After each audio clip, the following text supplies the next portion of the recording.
આજે 28 તારીખની ગાય બે આવી છે। બંને ગાયો ગાભણમાં છે। ઉતરે એટલે જોઈએ।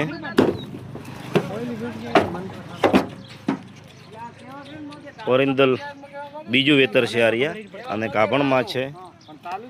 ગાભણમાં છે। ગાય કટ કન્ડિશનમાં ખૂબ સારી છે। બીજી તમામ ગાયો આજની તારીખમાં હાજરમાં છે।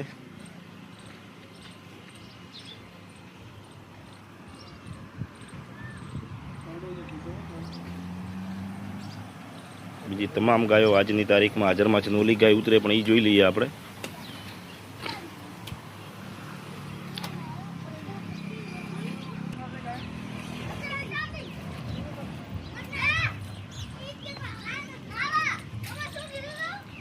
આજે આર્યા 10 થી 12 દિવસની કાચી છે।